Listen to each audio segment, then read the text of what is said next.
giving and receiving it must be a two-way street. It's got to be a two-way street.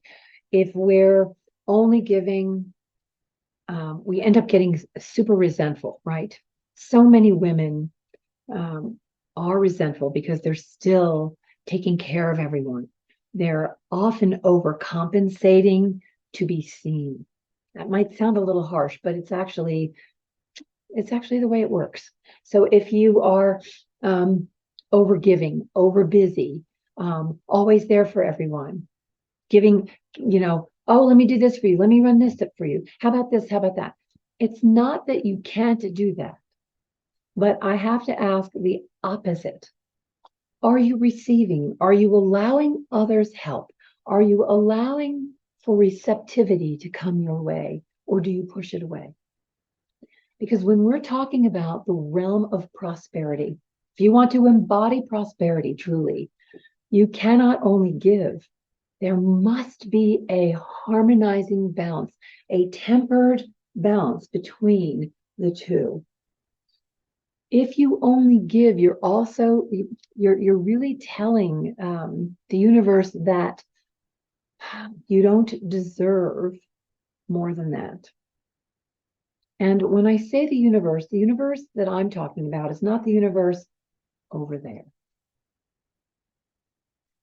If you've ever had an awakening experience, or if you've ever had the chance to go deep inside and see what's really going on underneath all the words and the thoughts and the feelings, and when it gets to that quiet space, you will have an opportunity, a beautiful opportunity to see how still, how quiet is a beautiful recognition of yourself. So some people meditate to get there. Some people do breath work. Some people do yoga. Some people walk in nature. There are a lot of ways to do that. But if you can see for yourself this quiet space, you'll recognize the universe is really inside of you. This PDF about the perpetual money roller coaster and how to break free from it, how to start moving out of that into a solid foundation, that inner foundation where you can actually experience clarity from, that stops that cycle. Any cycling, especially when it comes to money, money is like a signpost. It's a signpost that says, oh, this is what's happening inside of me, reflecting about my value. I don't trust myself, so it goes up and down. The conscious millionaire, the spiritual millionaire, the awakened millionaire, but they have a certain mindset that it is okay to have it and it's okay for things to move. That's part of shifting that mindset, is being okay instead of being fearful of, oh my gosh, it's going to happen again. I'm going to make money and then I'm going to lose money. I'm going to be okay in my relationship and then it's not going to be okay. The realm of duality has to have conflict in order for us to grow. We can use the conflict as an ally to move through the emotions into the stillness and recognize that beautiful harmony within us. It's a balanced centeredness, and it allows us to move out of cycles without being disturbed, right? We're less disturbed. If you are really less disturbed, less knocked off track, less, if you could be more adaptive that way, it's a very prosperous way to live. It will also include that your breath is soft and rhythmic and fluid. People who are anxious and worried, they're getting stunned like a little bit, boom, boom, boom. So you don't breathe smoothly. But if you're in the fluidity, the flow, unshakable, more steady and calm, because you're not being flung around by the cycles, you can then move through the world and your life much more easily, including your body.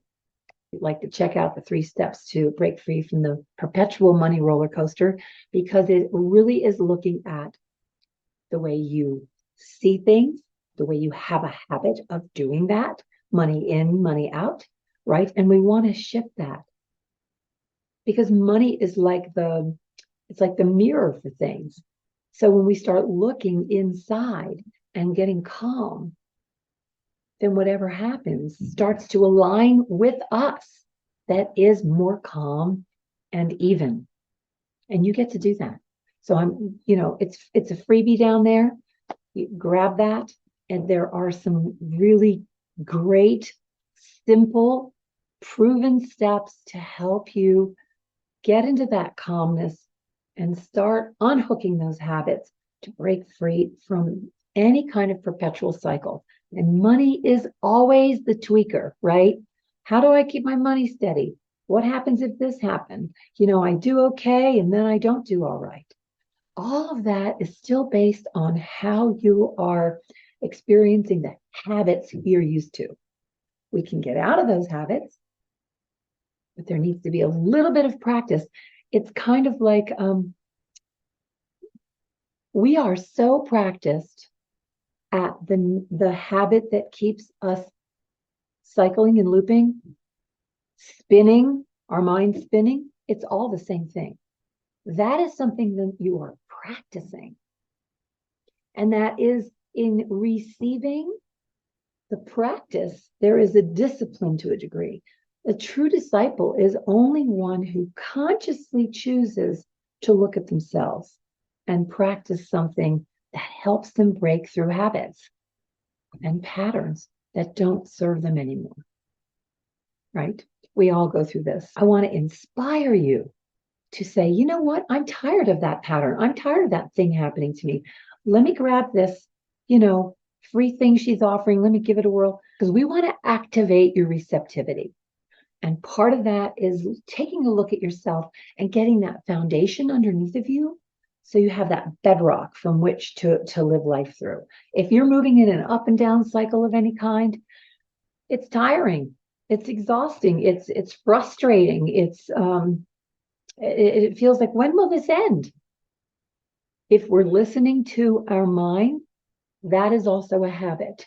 And your mind is here to give you natural instructions in how to breathe in your life and how the biochemistry works in the body, and to keep, maybe your appointments or whatever. But the mind is not the boss of you. It isn't. You are the boss, but you may not feel that way often, right? You might feel that sometimes things are off kilter, things are spinning, but there's a way to get back on track. It is more than just about money, but the money is the thing you're probably looking for answers to. How do I stay steady in this? How can I be okay and not go into that worry, that fear, that, oh my gosh, that scarcity, that concern? Oh, I'm okay now, but what if it happens again? We got to get out of that. It's just not needed. Be really kind to yourself and take moments throughout the day to pause. You've got a phone that has all kinds of alarm capacity on it. Put a timer 3 times a day for 3 minutes of pausing each time. Even if you're busy, you can take 3 minutes to just sit, notice where you are, recognize what you're grateful for in the moment. Find the place of ease within yourself, even if it's uneasy in that moment. And people say, well, I don't have time to do it. I'd have to fit it into my schedule. I say, challenge yourself. Challenge your mind telling you this thing that you've been told, this directive, and say, well, you know what? I'm going to set this timer. Find the places where you are able to pause in gratitude and get out of the busyness. You can't only be busy. It is not receiving. Being busy is overextending. Overextending, over busy means you're not receiving. But would you be willing to receive something new? Are you resonating with this? Do you want to know more? There's more below. grab it. Okay, take care.